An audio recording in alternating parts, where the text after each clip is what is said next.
Hey everybody, welcome to St Stephen's Online. We hope you enjoy catching up on our talk from Sunday. Well, thank you, Ben, for that reading, and thank you, Rachel, for the introduction. I enjoyed our coffee together and thought, wouldn't it be great for it to just continue? But we both had things to do and pressed on with our lives. Now, I have to warn you, when I give a talk about sheep, this is what happened the last time. So I was giving a message on sheep. It turned out to be the Lord's my shepherd, and some of you will know that passage, and it talks a lot about sheep. And I decided I would do it as a shepherd. So I talked about what it is like to be a shepherd and have a flock of sheep, and did the whole message in that vein. And a couple of weeks later, I was walking into church, and this lady welcomed me and said, "Oh, so good to see you again, and how are the sheep?" I was thinking, what sheep, So I'm really worried that if I'm going to give you a talk about sheep, that, just don't get it confused with me being a shepherd. Actually, being a shepherd is a very spiritual thing, and we're going to find out about it. But we're going to focus today on this topic, Christ the King, which is the liturgical reading. But we're looking at Ezekiel, and you probably listened to Ben share that passage and thinking, wait a minute, have they picked the wrong passage? Because I didn't hear Christ being mentioned even once. Christ the King, Ezekiel was around 600 years before Christ, so he never came across Christ. Well, you know what? Actually, there is something to do with Christ the King in this passage, and we're going to try and work it out. So, when I talk about sheep, we have a little bit of personal experience, as fresh as this year, that I can share with you. Once a year, as a family, we like to go up to the Lake District. And we love it because of the lovely mountains and the blue water in the lakes and those little white fluffy things on the mountainside called sheep. Actually, the lambs, they're the little white fluffy things, and then they become a little bit bigger, and they're not so little, but they're still a little bit fluffy. And we love seeing this, as you arrive in the lakes and you look across the hillside, you know you're there because the sheep are scattered across the hillside. And on this particular holiday, we were actually staying on a sheep farm, which is great. If any of you get a chance to check out Newlands Valley, on the edge of Keswick, it is one of our favorite places on planet Earth. So can thoroughly recommend it. And this particular farm had a whole bunch of sheep because they're sheep farms, okay? So they had their sheep there, and we had a chance to witness the farmer come along and was going to take the sheep from one field because that field was done for them, and we're going to move them to another field where there was nice green grass waiting for them. And the farmer comes along with the sheepdog and starts moving the sheep. And it's just amazing watching a sheepdog working in concert with the farmer, and the sheep are being herded along, and they're being taken to the point where the field has a gate, and they're going through, except this one sheep is absolutely not going to do this. And they're charging around the field while all the other sheep are being herded by the dog. This one's going around. The dog ignores it, takes the other sheep across to the field, and then comes back for the one that's missing. And it's, they're trying to avoid each other, and the sheep's going for it, and it actually just goes nuts trying to avoid the dog. And eventually the dog has kind of corralled it down to the point where the gate is there, and the sheep is trying to avoid going through the gate, so it slams headfirst into the stone pillar that's holding the gate up. So you know what? When you read the Bible talks about us as sheep. 400 times. Okay, so this is not a trivial thing at all. 400 times we get described as sheep. And if I look at that sheep and think, God must be looking at us and thinking, I've got a nice field for that sheep. All it has to do is walk through the gate. And instead, sadly, that sheep fractured its neck against the gate and had to be put down later that day. You know what? Sheep are obstinate. Sheep are utterly foolish when you see the descriptions that we get in the scripture. And they're utterly helpless. And you think of that combination and you think, wow, who would care? Who would care about them? And yet, we have shepherds who are willing to take care of them. And it was a proper profession for years and years and years. It's become rather less so. But when it was a profession, it was a very dangerous thing to do. Because just think about it. Do you like lamb steaks? Do you like lamb chops? Maybe leg of lamb? Well, there's a whole menu line, a buffet line waiting for any wild animal that comes along and sees a flock of sheep and thinks, hey, this is my day.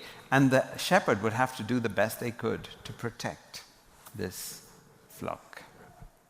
So we are going to have a look at Ezekiel, because Ezekiel is going to help us see the world through the eyes that God has when he looks at us. When he looks at us as sheep. And the picture that we have in the reading, and if you have a Bible, I'd urge you to open up to Ezekiel 34. Ezekiel, I said, lived 600 years before Christ. He actually spent his early days in Israel, and then he was part of the group that got taken away to Babylon. And so he wasn't even living in Babylon, in Israel, when he wrote about this stuff. And it's so interesting to see the picture that Ezekiel 34 lays out about the life and times of Israel when he was writing about it. And actually, in the passage just before what Ben read, what we find is Ezekiel talking about what has happened to the sheep of Israel. He's describing the people of Israel as sheep. And listen to what he says. Woe to the shepherds of Israel who only take care of themselves. Should not shepherds take care of the flock? You eat the curds, clothe yourselves with the wool, and slaughter the choice animals, but you do not take care of the flock. So actually, when Ezekiel starts this little passage, what he's saying is, I'm really disappointed with the shepherds. It's the shepherds who have got Israel to the point of where they are. Because the shepherds were doing two things. They're so busy taking care of themselves. The words he uses are, they eat the curds and they clothe themselves with the wool. They slaughter the choice animals. So they're busy taking care of themselves. But they neglect the flock that's in their care. And so the sheep of Israel are in trouble because their shepherds are not taking care of them. So let me ask you the question. Who is the shepherd of the flock that he's talking about? Who are the shepherds who are not doing their job? Well, when we look at shepherds in the Bible, we usually think of them as being, the spiritual leaders. The spiritual leaders would be the ones who would have let down the people because that was their job. But clearly, Israel was in the mess that it was in, which was that foreign power had invaded it and taken the people away, not just because the religious leaders were doing a bad job, but also because the political leaders had failed. The organization of Israel had completely collapsed. And Ezekiel is saying, as a message from God, I'm really disappointed with the leaders of Israel because they've failed. They've looked out for themselves and they've ignored the sheep. So that's the opening bit that Ezekiel gives for us.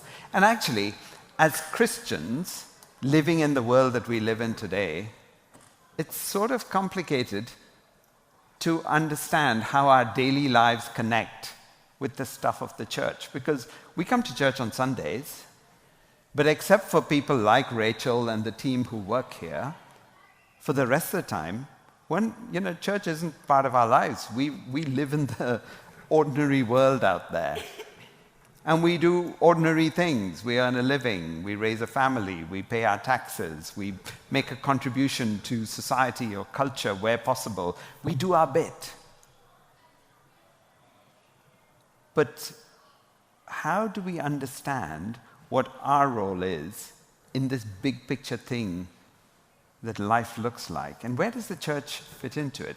Because church is kind of a Sunday thing, and it's very easy for some Christians to end up thinking, in church, on Sundays, I live by God's rules because it's God's day. Monday to Friday, I live by the rules of the marketplace because that's where I work. That's the stuff I do. Of course, it leaves open what happens on Saturday because God has taken a holiday on the seventh day, and the marketplace also seems to take a holiday. So perhaps I can do whatever I like on Saturday.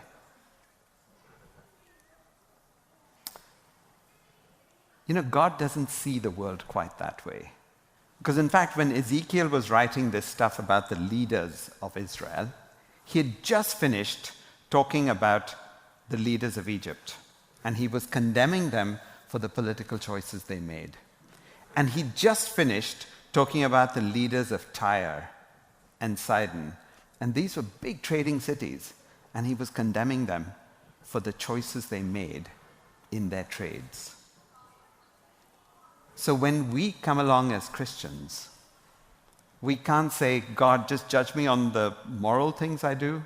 God, just judge me on my spiritual stuff. God just looks at everything that we do. And he says, you're my flock. I get to be king over everything that you do. Wow, that makes it tough.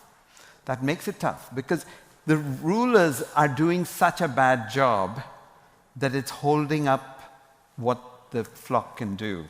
But it's not just the rulers, because actually, if you go down to verse 17, it says, as for you, my flock. So Ezekiel's putting a little bit of attention on the flock itself, no longer talking about the rulers, but he's saying, as for you, my flock, this is what the sovereign Lord says. I will judge between one sheep and another, and between rams and goats. Is it not enough for you to feed on the good pasture? So clearly there's some sheep who are doing quite okay. They're feeding on the good pasture. He said, is it not enough for you to feed on the good pasture? Must you also trample the rest of your pasture with your feet? Because yes, some sheep are doing quite all right. And they're following in what they can see their rulers doing, which is let's get all the good stuff. But what they're doing is they're trampling the rest of the pasture with their feet. He said, is it not enough for you to drink clear water? Must you also muddy the rest with your feet? So here are certain sheep in the flock who are doing quite okay, thank you very much. But in doing what they do, they are messing up the pasture for the rest. And they're muddying the water with their feet. And if you're a sheep, all you want is good grass and clean water, and you can't have it because there are other sheep who are ruining it for you. My organization does work in Wales at the moment, and we're looking at how to restore the Wye and the Usk catchment, some of the most beautiful parts of the United Kingdom, some of the most contested because they're also deeply polluted. And what we have with these rivers is something of the kind of situation that we're talking about here with Ezekiel. Because we have farmers who work on the land and use chemicals that end up in the river, and it pollutes the river. We've got a big American food company that allows farmers to raise 24 million chickens on the banks of the Wye. And somehow, the poo from all those chickens ends up in the river. It's getting muddy. The water is getting muddy. Can you see what I'm talking about? We've got a water company that releases untreated sewage into the river. So there's some people who do quite all right out of this. It's not the farmers, by the way. The average earning of a Welsh farm is minus £7,000 a year after subsidy. So the farmers are not the ones who are doing okay. But there are food businesses that do quite okay. There are chemical businesses that do quite okay out of what's happening. There are all sorts of businesses where the leaders are doing absolutely fine on the back of destroying the pasture and muddying the waters. And we, as part of the flock, can decide we're just doing our job, and if the pasture gets ruined, well, that's my job. And God says, no, you know what? That's not how it works for me. I'm not going to accept certain sheep doing whatever they like, wherever they like. So that's one part of the problem, is that God is looking at the sheep and saying, I'm going to judge with justice. But I also have a picture of what God wants to do with the flock. And so if you look at the passage that Ben did read, which is from verse 11, this is what the sovereign Lord says: I myself will search for my sheep and look after them. So this is God stepping into that pasture. God going out and looking for the sheep that have been scattered. God looking for the ones who are hurting. And he says, I will search for them. As a shepherd looks after his scattered flock when he is with them, I will look after my sheep. I will rescue them from all the places where they were scattered. And then he says, I will bring them out from the nations. In verse 14, he says, I will tend them to a good pasture. These are sheep who don't have a good pasture. He says, I will tend them to a good pasture. He says, they will lie down in good grazing land. They will feed in a rich pasture on the mountains of Israel. I myself will tend my sheep. So this is God stepping into the situation where the sheep are in devastation. And he's saying, I'm going to do something about this. They are my sheep. I'm going to be their shepherd. They don't have good shepherds at the moment. I'm going to be their shepherd. And I'm going to take care of them. I'm going to tend them. I'm going to do the things for them that their shepherds should have been doing and didn't do. And then he says this, and the second part of what Ben read was in verse 20. He says this: I will place over them one shepherd, my servant David. He will tend them. He will tend them and be their shepherd. I, the Lord, will be their God, and my servant David will be prince among them. I, the Lord, have spoken. So it's not just that God says, I'm going to be their shepherd from some remote control some remote control location. Instead, he says, I will place over them one shepherd, my servant David, and he will tend them. And he will be their shepherd. My servant David will be prince among them. Ezekiel, you got to think, Ezekiel's writing this down, and he must be thinking, wait a minute, David's dead. David's long since dead. What am I writing here? Why am I writing about someone who's going to come who's gone? And I love the fact that he didn't stop what God was saying to him, and he revealed it, because he could have looked really stupid out there, because people would be saying, you've got a shepherd coming? Have you realized he died a couple of 100 years ago? I mean, what is this message that you're talking about? But Ezekiel's message is very clear, that God has a plan. And God's plan is going to bring a shepherd. And this shepherd is going to be someone who is in the line of David. Because it's going to be David, but David's dead, so it can't be David. It's going to be another one. It's going to be someone in the line of David. And this shepherd is going to be a prince amongst them.